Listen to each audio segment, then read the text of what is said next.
Jack and Mel weigh in. See that your fight with Volkov's been announced.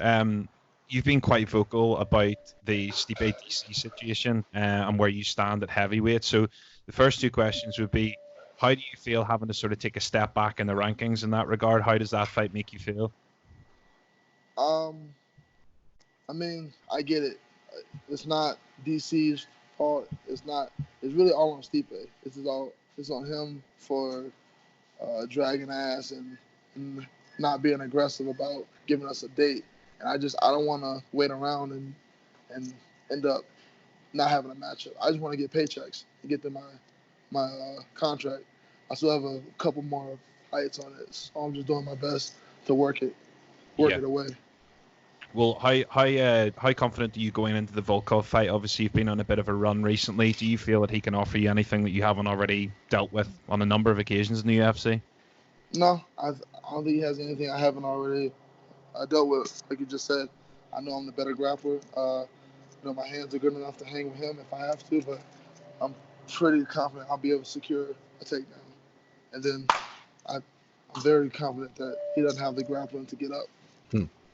Yeah. Sorry, go ahead, Mel. I was just wondering, do you have a preference of who you'd like to fight down the line, rather Stipe or DC, or does it just it's whoever's got the belt?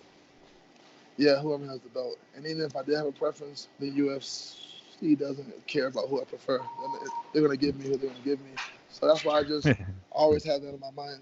I don't get to pick. I'm not at that level where I get to pick, and I really don't ever want to be that guy. I don't want to be picking and choosing. If I feel like I'm the best, that means I'm the best. That means I can beat anybody. Yeah.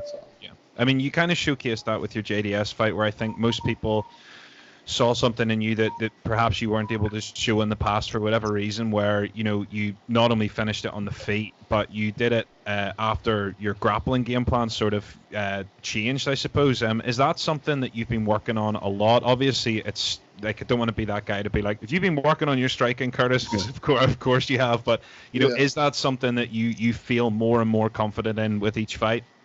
I mean, yeah, confidence is just repetitions, and the more I get in there, and the more I strike with veteran guys like Alistair, Mark Hunt, JDS, going in there with guys like that, guys that have all the wisdom and all those years of experience, and being able to not only hang with them but beat them, yeah, it gives me a major boost in my confidence. Yeah. I've been confident in my hands ever since the Mark Hunt fight. Yeah. Like I've been ever since that fight, I've been pretty confident. I just haven't been forced into using my hands. That's all. True. I mean, if you don't need it, don't use it. Are you bringing anyone special in the camp? Because obviously Volkov, I think he's 6'8" or 6'7". Anyone with a bit of extra height to mimic him in sparring or anything like that?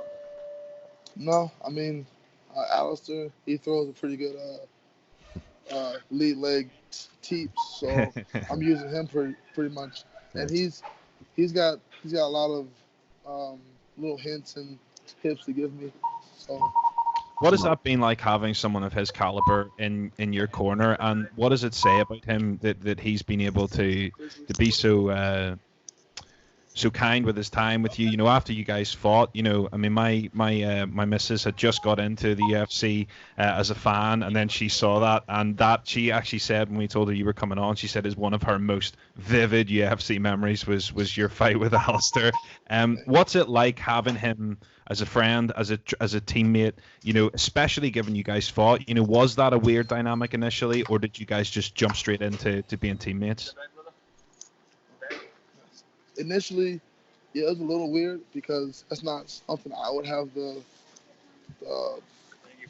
he's a professional. Like, for him to reach out to me after what happened, after not only me beating him, but me beating him in the way I did, that just showed you how much of a pure mixed martial artist he is. He just wants to get better. He reached out to me. That's pretty much what he said. He's like, we already fought. There's no animosity. You're a really good grappler. I'm a pretty good striker. You can help me with the wrestling. I can help you with the striking. And ever since day one, no animosity. I mean, we've had some hard rounds, but that's good. I think that's what's really been helping me grow as a striker. Just like having to go in there, it's scary. Like it's almost like going into a fight. Every time we spar, I kind of get the butterflies, even though I've already beat him, because I know how good he is. I know how the dangers he presents. So going with him every day, it's only been good. Yeah, no, I can understand that. So with the Stipe situation at the minute, as I said earlier, you've been very vocal about it. Do you believe that there is a medical issue there, or do you think that there's a no? No, because the reason I don't believe there's a medical issue, because immediately after the Tyson Fury Deontay Wilder fight, he puts out a tweet, "I love to dance with you." So if you can't see how you're already plotting and planning on fighting another guy who's probably got better hands than you, like I don't see how you can. Like he's not injured. He's just. No. I know what he's doing. He's doing exactly what DC did to him. Mm-hmm. He's making him wait. DC made him wait, and he felt disrespected. I understand that. Like, I get why he's doing it. It just sucks that it affects me. Yeah, of course. They have their own beef. I'm just an innocent casualty of their beef. Yeah, I can understand that, especially because now it's taken up nearly the better part of a year and a half, or it'll be 2 years by the time they fight. It's a long time to keep the division on ice.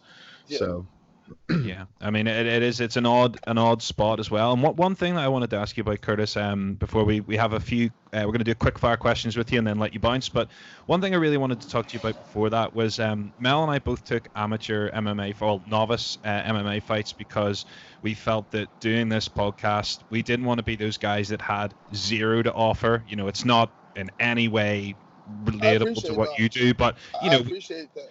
You wanted to get in there. I appreciate that. Yeah, we wanted to know what it was like. We've both had two, and I think from my side that'll be it. I think Mel's keen to do another one, but one of the things that I found very difficult was the mental side of things. And we were talking earlier on, and one question I have for you is your second fight with Francis Ngannou.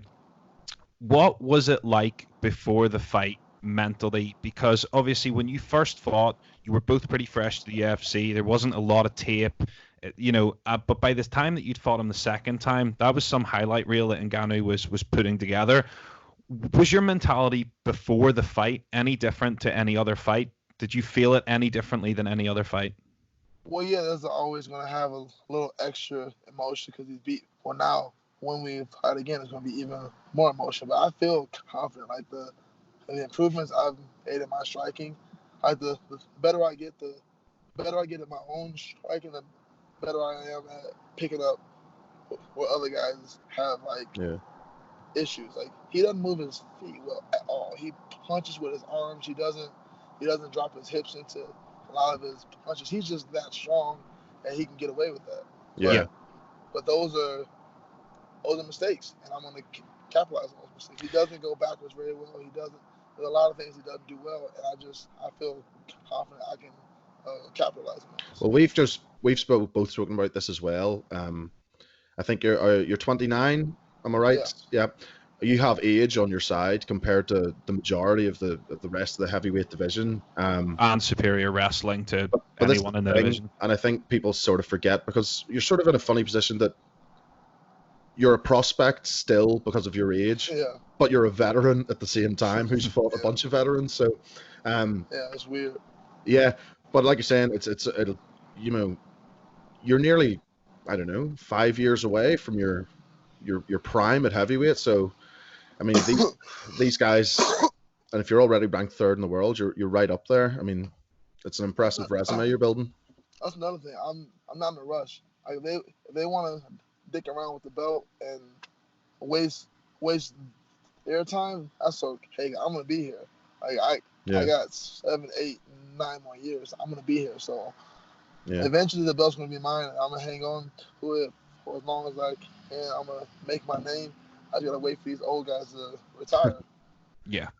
Well, just before we bounce on, we're just going to do some quick fire questions with you so that it's not the same boring interview that you always have to do. I'm sure you're sick of talking to the media, but we really appreciate you taking the time, bud. So, Street Fighter, Tekken, or Mortal Kombat? Mortal Kombat. Yeah, good call. Van Damme or Schwarzenegger? Oh. Better actor or just better, like... Ooh, looks You're scary. you've just smoked a big blunt and you want to sit down and watch a film. Which Oh, one are you gonna tune into? Conan the Barbarian. Nice. Yes, classic. Pineapple on pizza, absolutely yes or absolutely no. That's blasphemy. I'm from Chicago. My man, We don't my do man. Nah, I'm all for it. I'll No, allow hell no, Mel. it. I might get you put in purgatory. I don't know. This one we might have covered this earlier on, and I think it's a fight that you've sort of intonated that you want back. But is your toughest opponent Ngannou, or is there somebody else that you faced on the way up that you feel was tougher in a different way?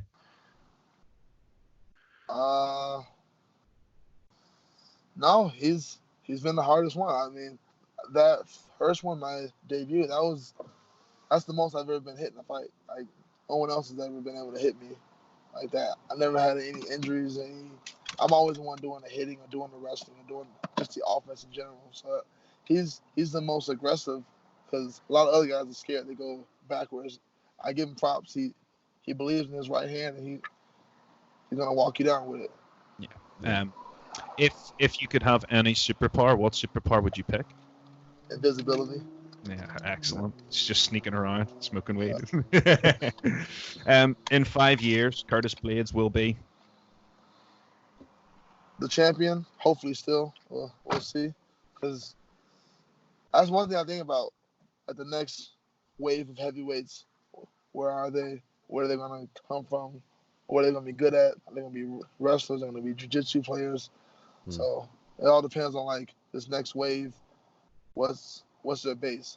There are other wrestlers like I like that. I haven't had a chance to go against another wrestler, just one as good as me. I suppose you're such a high caliber of wrestling that it's such a unique. It's almost a freak combination to have your physicality and athleticism and size combined with your wrestling background. It's I can't think of anyone else in the heavyweight division, certainly in the last period of time. And even at that, even the older guys like Mark Coleman and guys like that, Dan Severn, that's a different kind of wrestling to what you bring to the table. If you can have any fight with a fighter, it could be currently on the roster or retired, any dream fight, who would you pick?